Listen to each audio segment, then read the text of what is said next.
Girl sees millionaire being bitten by a snake, then she does this. Let me know what you thought of this story by rating it from 0 to 10 and tell me which city you're watching from. I really want to know if you enjoyed my story and get to know you better. So please subscribe to my channel to support my work. I'm counting on your help.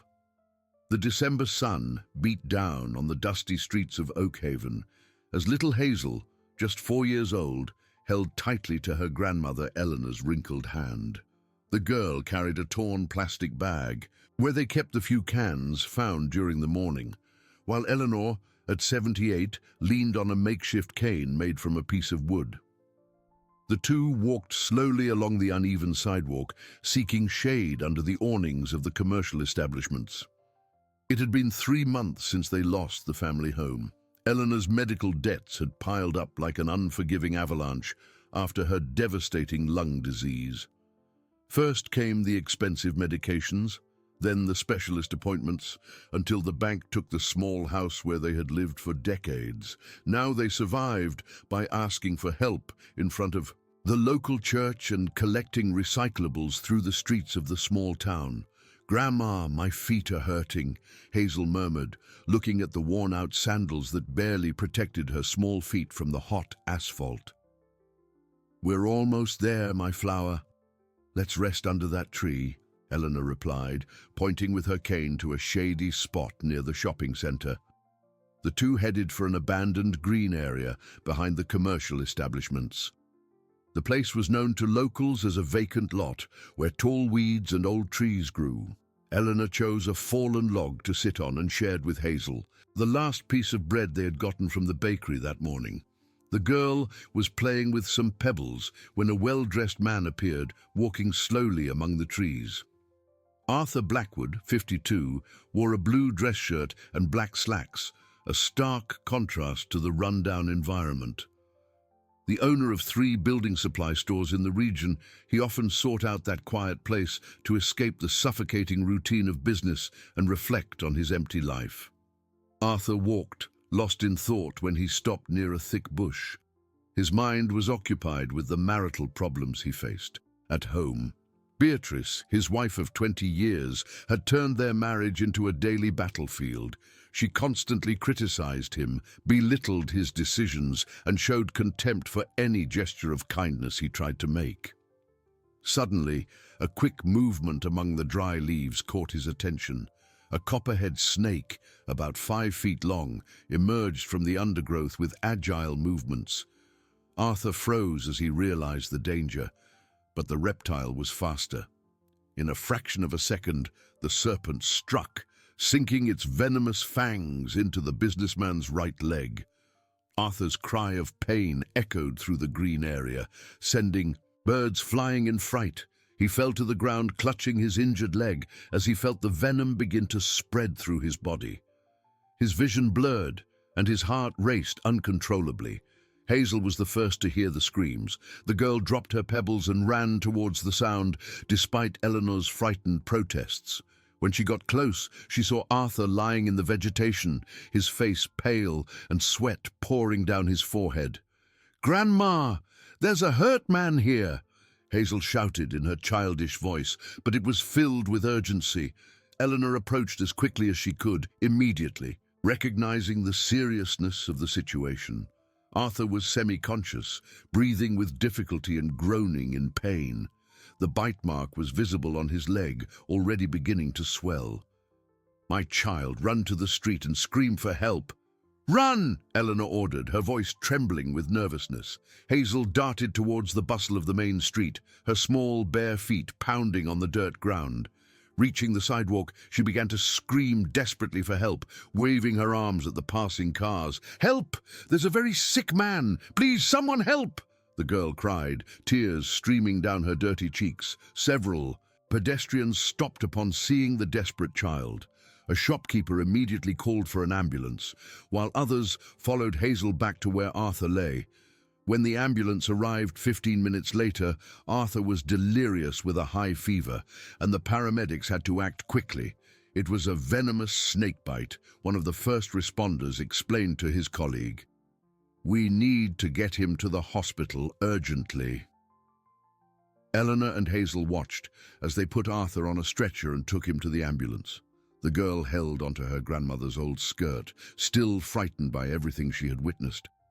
"Grandma, is the man going to be okay?" Hazel asked, looking up with her big, worried eyes. "I hope so, my flower." "You were very brave," Eleanor replied, stroking her granddaughter's disheveled hair. At Oakhaven Municipal Hospital, Arthur fought against the devastating effects of the copperhead's venom. The doctors worked intensely throughout the afternoon to stabilize his condition. The anti-venom was administered, but his body responded slowly to the treatment. Over the following days, while Arthur remained hospitalized, Eleanor and Hazel returned to their routine of survival on the streets. They slept on benches in the central square when the weather was good, or took shelter under awnings during the frequent December rains. The elderly woman coughed more and more, her lung condition worsening with the constant exposure to the changing weather. A week after the incident, Arthur finally regained full consciousness. He was weak and his leg was still sore, but the doctors confirmed that the worst was over. During his recovery at the hospital, one image kept replaying in his mind, the frightened but determined face of the little girl who had run to get help. "Nurse, the child who helped me, do you know who she was?" Arthur asked the staff member, checking his vital signs. "Oh yes, she's a little girl who lives on the street with her grandmother. They collect cans around town. Very humble people. But the little one was very clever to call for help so quickly," the nurse replied. Arthur became thoughtful. A homeless child had saved his life, risking herself to help a complete stranger. He, who had a comfortable life and abundant resources, had never done anything like that for anyone. Guilt and gratitude mingled in his thoughts as he looked out the hospital room window. 2 weeks later, Arthur was discharged. Still weak and walking with difficulty, his first mission was to find the girl and her grandmother. He asked shopkeepers, pedestrians, and public employees until someone told him they often slept in the central square. It was a cold dawn when Arthur found them. Eleanor and Hazel were huddled together on a concrete bench, covered only by a thin, torn blanket. The girl shivered from the cold even in her sleep, while the old woman coughed softly, trying not to wake her granddaughter. Arthur approached slowly, deeply touched by the scene of vulnerability. There they were, the two people who had saved his life, exposed to the cold and insecurity of the night. He knew he had to repay them somehow, but he also realized it wouldn't be simple to offer help to proud people who would likely refuse anything that looked like charity. Arthur stood watching the two sleeping figures on the park bench for long minutes. The morning was still a long way off, and the chill of the Appalachian dawn cut through the air like a blade. He decided to wait for sunrise in his car, parked near the square, carefully planning how to approach the situation. As the first rays of sun began to light up Oakhaven, Eleanor woke up with a violent coughing fit. Hazel woke up startled, rubbing her small eyes as she snuggled closer to her grandmother. The old woman tried to control her cough so as not to worry the girl, but her lungs felt like they were on fire. "Grandma, are you okay?" Hazel asked, her voice still hoarse from sleep. "I'm fine, my flower. It's just the morning chill," Eleanor lied, discreetly wiping away the blood that had come up during her coughing fit. It was, at that moment, that Arthur approached. Eleanor was startled to see the man walking towards them, instinctively pulling Hazel closer. Suspicion was natural for someone living on the streets. Any stranger was a potential threat. "Good morning," Arthur said softly, stopping at a respectful distance. "I'm sorry to approach you like this, but I had to find you too." Eleanor watched him carefully. The man was well dressed, but there was something genuine in his expression that made her slightly relax her defensive posture. "I'm Arthur Blackwood. I believe this little one here saved my life 2 weeks ago," he continued, looking fondly at Hazel. Eleanor's eyes widened as she recognized the situation. "You're the man who was sick in the woods." "Exactly. I was bitten by a snake, and this brave little girl ran to get help," Arthur replied, crouching down to be at Hazel's level. "What's your name, little hero?" "Hazel," the girl answered shyly, partially hiding behind her grandmother. "Hazel, what a beautiful name. And you are a very brave girl," Arthur said with a sincere smile. Eleanor got up from the bench with difficulty, her arthritis making her movements slow and painful. "I'm glad you're well, sir, but we didn't do anything more than anyone would do." "That's not true." "You saved my life when you could have just ignored my screams," Arthur replied, standing up as well. "And for that, I'd like to repay you in some way." Eleanor's expression immediately hardened. "If you're here to offer a handout, you can be on your way. We are not beggars." The response was laden with a wounded pride that Arthur recognized immediately. He had anticipated this possibility during his night-long vigil in the square. "I didn't come to offer a handout," he said calmly. "I came to offer a job." Eleanor raised her eyebrows, surprised by the unexpected proposal. "A job? I have 3 building supply stores in town and a small depot behind one of them that's been a complete mess for months. I urgently need someone to organize and take care of the place," Arthur explained, partially lying about the urgency. "Sir, I'm already 78 years old. I don't know if I could handle heavy work," Eleanor replied. But there was a spark of hope in her voice. "It's not heavy work. It's more organizational. And there's a small house out back where the person responsible can live," Arthur added, watching their reactions closely. Hazel tugged at her grandmother's skirt. "Grandma, are we going to have a real house?" The girl's innocent question hit Eleanor hard. She looked at Arthur with suspicion, but also with a poorly disguised desperation. "Why would you do this for 2 strangers? Because you're not strangers. You're the people who saved me when I needed it most," Arthur answered sincerely. Eleanor was silent for long minutes, weighing the proposal. The morning cold was seeping into her bones, and her cough was getting worse by the day. Hazel needed a safe roof over her head, especially with the rainy summer approaching. "What kind of organization would be needed at the depot?" she finally asked, cataloging materials, keeping it clean, receiving small deliveries. "Nothing that requires much physical effort." Arthur lied again, knowing the depot was reasonably organized. After a few more minutes of hesitation, Eleanor sighed deeply. "I accept, but I want to make it clear that I intend to earn this job with dedication and honesty." "I expect nothing less," Arthur smiled, feeling immense relief. An hour later, the 3 were at the back of the building supply store on Oak Haven's main avenue. The depot was a medium-sized warehouse with organized stacks of bricks, bags of cement, and other materials. At the back, there was a small 2-room house, simple but clean. The house has water, electricity, and a small bathroom, Arthur explained, opening the door. "It's not luxurious, but it's safe and comfortable." Hazel ran through the small house, laughing for the first time in months. She turned the faucets on and off, fascinated by the clean, abundant running water. "Grandma, look, water that doesn't stop coming out," she shouted from the kitchen. Eleanor entered the house with tears in her eyes. After months of sleeping on benches and washing in public restrooms, this simple space felt like a palace. "How much do you intend to pay for the work?" she asked, trying to maintain a professional composure. Arthur had thought about this question all night.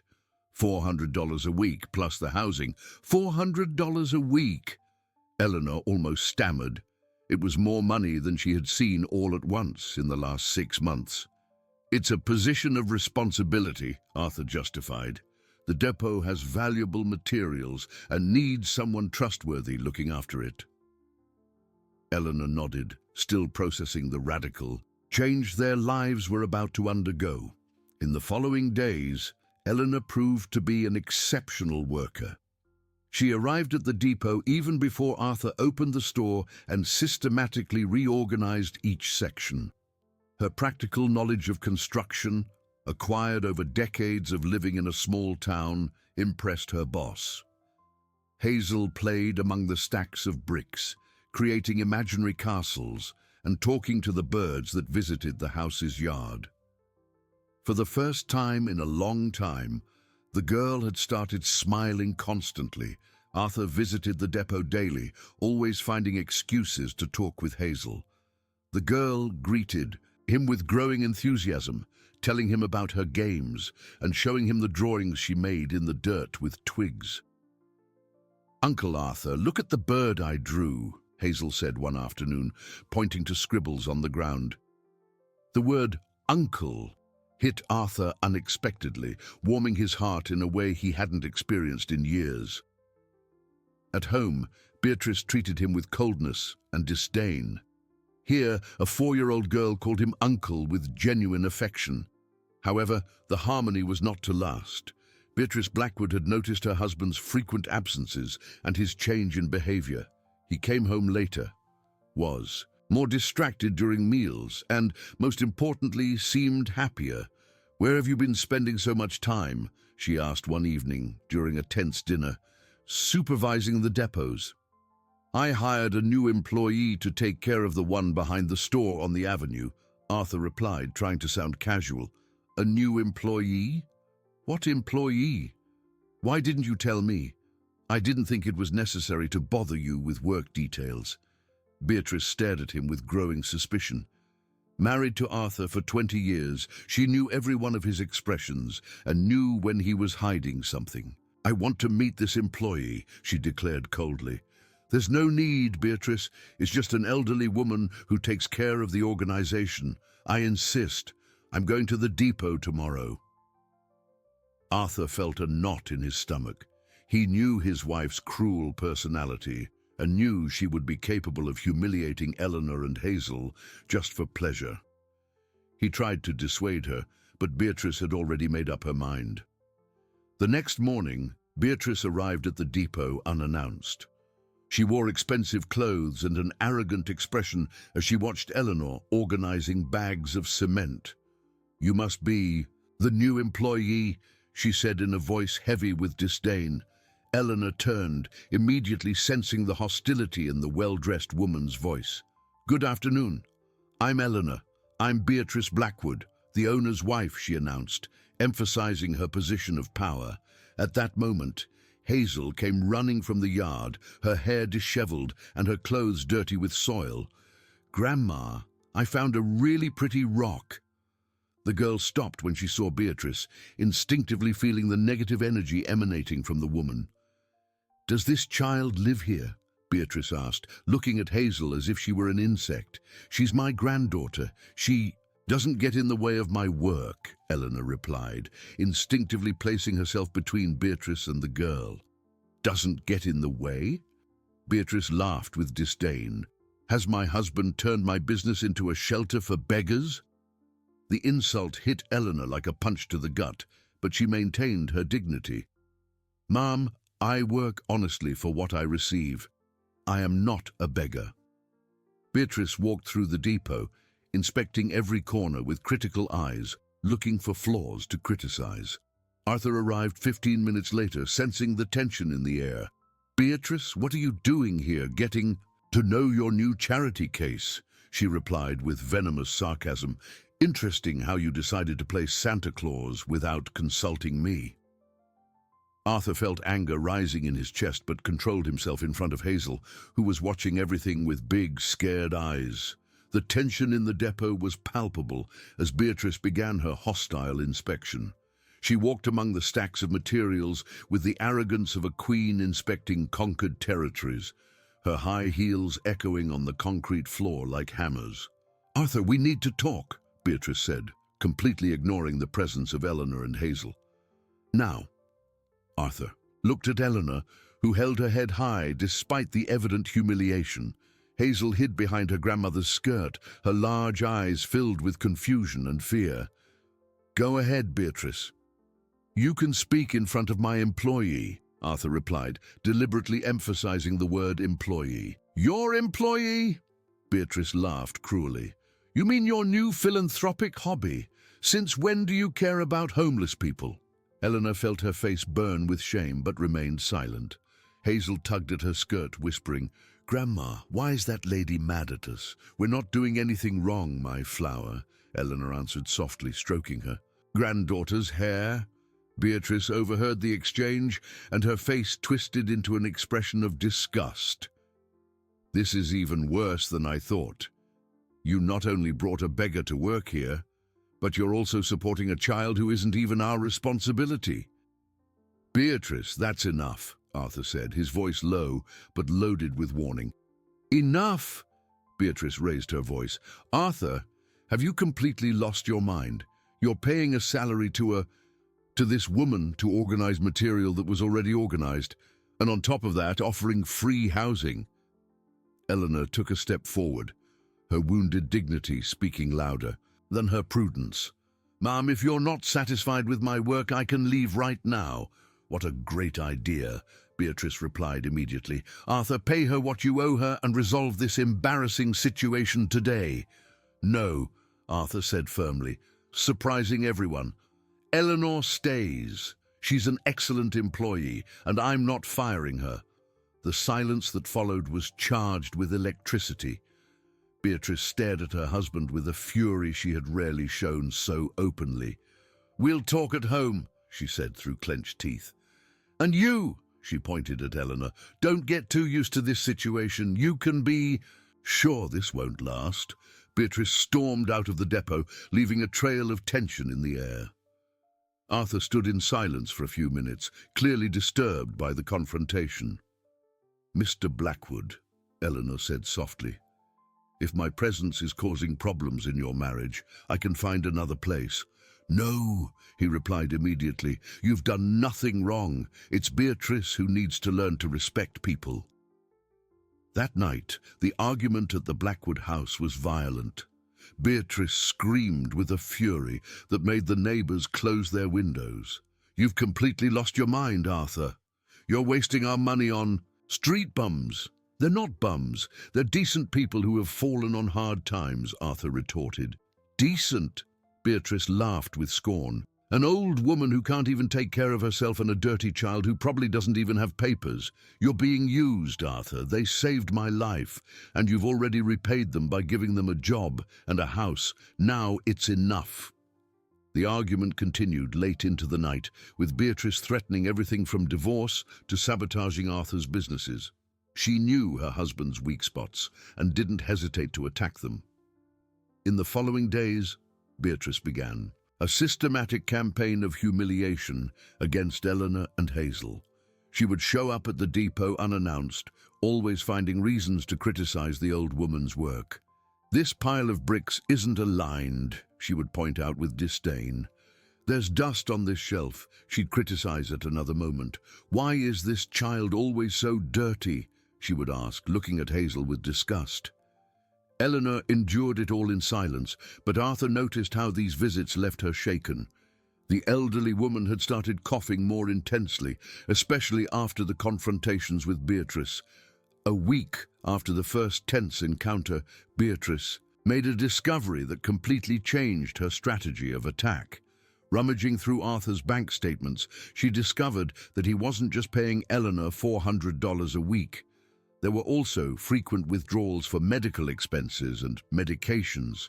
Arthur was secretly funding Eleanor's health treatment, including appointments with a private pulmonologist and expensive drugs for her lung condition. Arthur! Beatrice's scream echoed through the house when she found the latest medical receipt. Get in here now! Arthur found his wife in the living room, holding handfuls of papers and receipts, her face red with anger. Explain this, she said, throwing the papers on the table. $1,200 in medical consultations, $800 in medication, all for this parasite. Arthur sighed, knowing it would be impossible to hide it any longer. Eleanor is sick, Beatrice. She needs treatment. And since when did you become a philanthropic doctor? Arthur, you are being blatantly robbed. I'm not being robbed. I'm helping a person in need. Helping. Beatrice laughed bitterly. You're supporting an entire family that is not your responsibility. And worse, you're doing it with our money. The argument escalated quickly. Beatrice threatened to tell the whole town about Arthur's weakness, to spread rumors that he was being exploited by street grifters. If you don't get rid of these leeches by the end of this week, I will make a public scene, she threatened. I will tell everyone how my husband became a sucker for beggars. Meanwhile, at the depot, Eleanor was feeling unwell. Her cough had worsened significantly, and she could barely get up in the morning. Hazel, noticing something was wrong with her grandmother, tried to help her as she could, bringing her water and stroking her hot forehead. "Grandma, you're very red," Hazel observed, touching Eleanor's feverish face. "I'm fine, my flower." "It's just a cold," the old woman lied, hiding the blood she had coughed into her handkerchief. Arthur arrived at the depot the next afternoon and found Eleanor sitting on the floor, leaning against a pile of cement bags, breathing with difficulty. Hazel was by her side, fanning her with a piece of cardboard. "Eleanor, what happened?" Arthur ran to help her. "It's nothing, sir. I'm just a little tired," she said, trying to stand up. "You have a high fever. We're going to the doctor right now." "No, sir, I can't afford a doctor." "It will pass." Arthur helped her up and, ignoring her protests, took her to his car along with Hazel. At the doctor's office, Dr. Evans, the pulmonologist who was already following the case, made a worrisome assessment. "Mr. Blackwood, I need to speak with you privately," the doctor said after examining Eleanor. In the hallway of the clinic, out of earshot of Eleanor and Hazel, Dr. Evans delivered the devastating news. Her lung condition is deteriorating rapidly. The tests show a serious secondary infection is setting in. "But she's been taking her medications properly," Arthur protested. "That's the problem. The medications we analyzed today are not the same ones I prescribed last week." Arthur frowned, confused. "What do you mean?" "Someone switched the antibiotics for placebos. Mrs. Eleanor is taking compressed flour tablets instead of the antibiotics that could control the infection." The revelation hit Arthur like a lightning bolt. "That's impossible. I bought the medicine myself from the pharmacy. Mr. Blackwood, these medicines were altered after purchase. Someone with access to her medication made this swap intentionally." Arthur felt his blood run cold.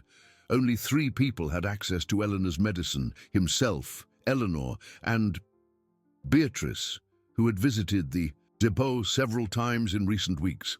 "Doctor, if she keeps taking these fake medications, in a few days she could have a fatal respiratory crisis. She needs to start intensive treatment immediately." Arthur returned to the room where Hazel was playing while Eleanor rested on the examination table, still unaware of the true gravity of her situation. The girl looked at him with her trusting eyes, expecting Uncle Arthur to fix everything as he always did. In that moment, Arthur made a decision that would change everything. No matter what Beatrice threatened to do, he would not allow her to continue sabotaging an innocent person's health.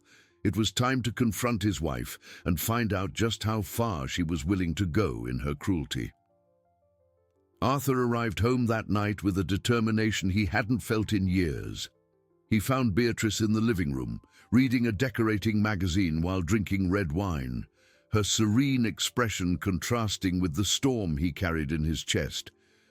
"Beatrice, we need to talk about Eleanor," he said, closing the living room door.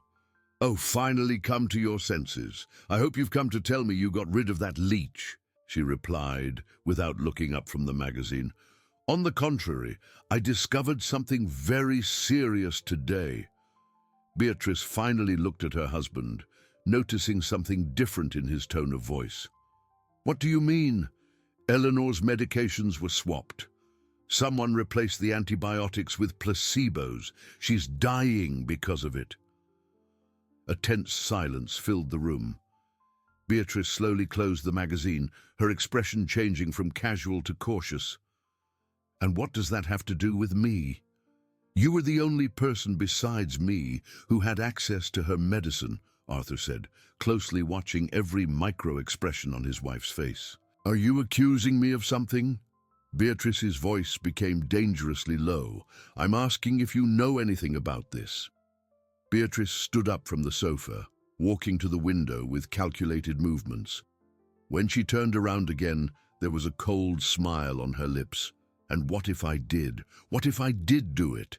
The confession hit Arthur like a punch to the gut, even though he had already suspected the truth. Beatrice, how could you? How could I? She laughed bitterly. Arthur, you are throwing our financial life down the drain for two strangers. Someone had to. Oh, take action. You tried to kill an innocent person.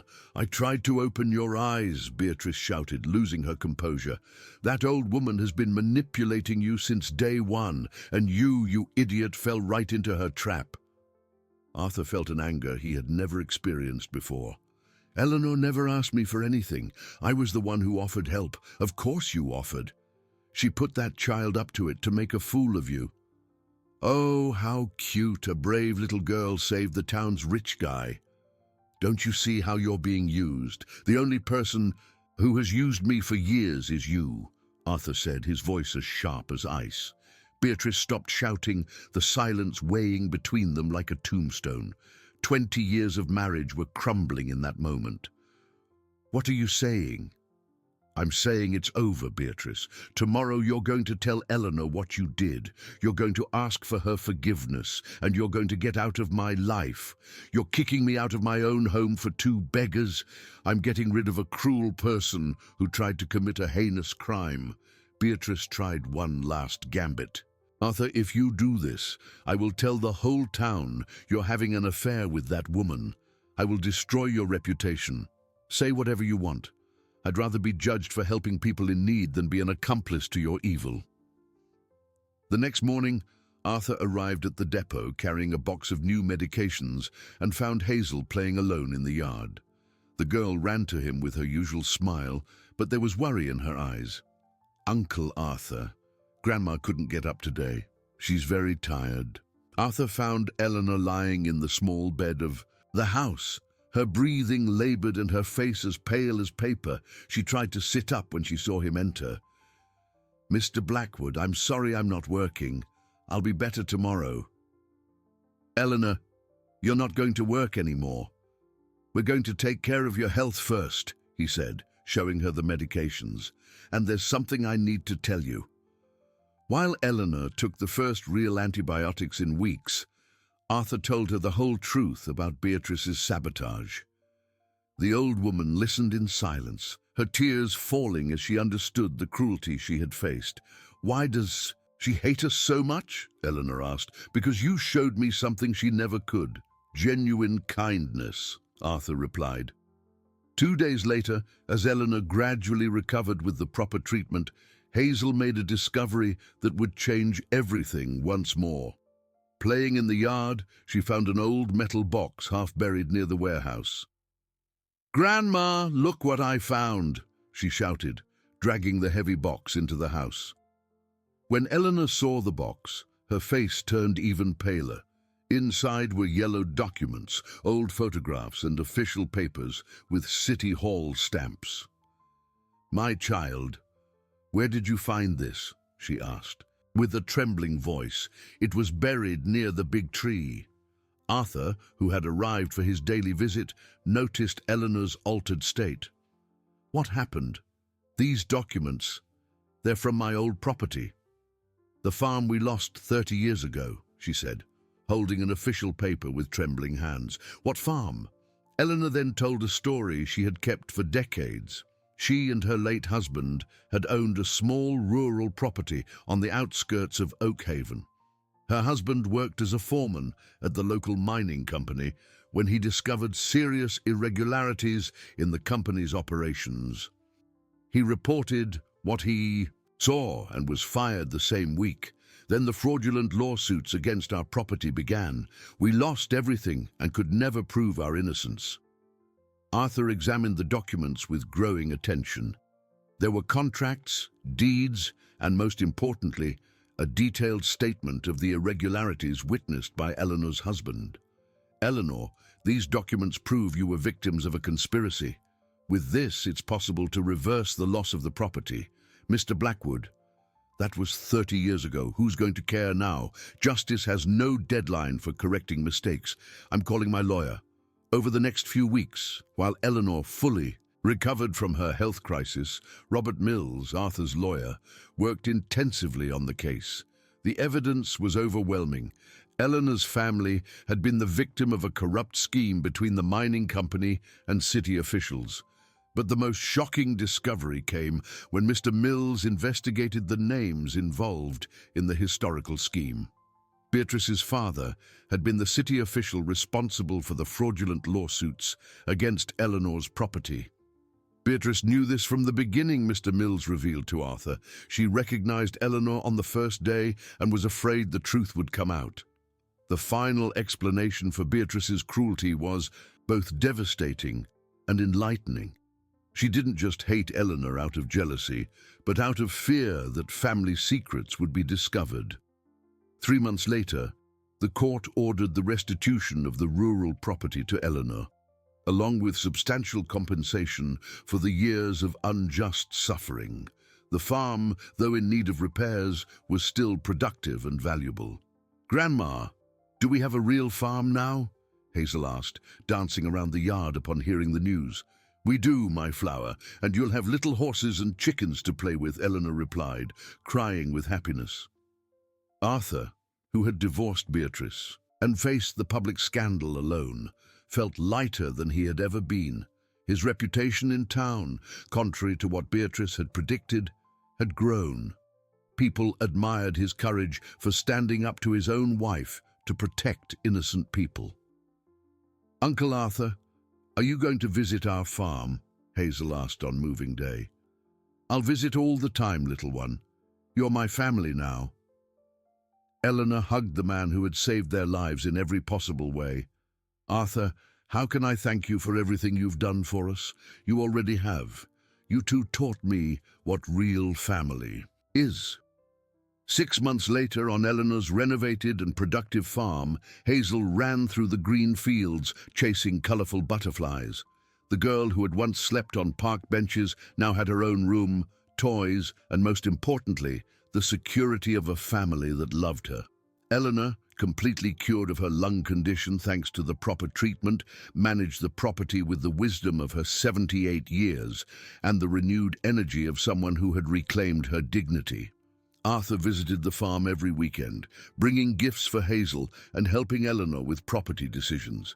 He had found in the family, he chose the happiness his entire life had been searching for. "Grandma, tell the story of how we met Uncle Arthur," Hazel asked one Sunday afternoon, sitting on Eleanor's lap on the farmhouse porch. "Once upon a time, there was a very brave little girl who saved a very good man. And that good man saved the little girl and her grandma right back," Eleanor began, looking at the rolling hills on the horizon. Arthur, sitting in the chair beside them, smiled as he listened to the story that had changed all their lives. Sometimes the biggest transformations begin with the smallest acts of courage, and a 4-year-old child had proven that by running to get help for a stranger in danger. The snake that had almost taken his life had actually been the path for him to find his true family.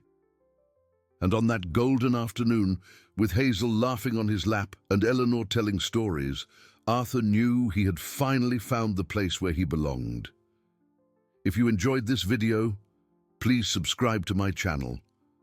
I promise to bring you videos every day that will make your life happier. Comment what you thought of my story, giving it a score from 0 to 10, and thank you very much.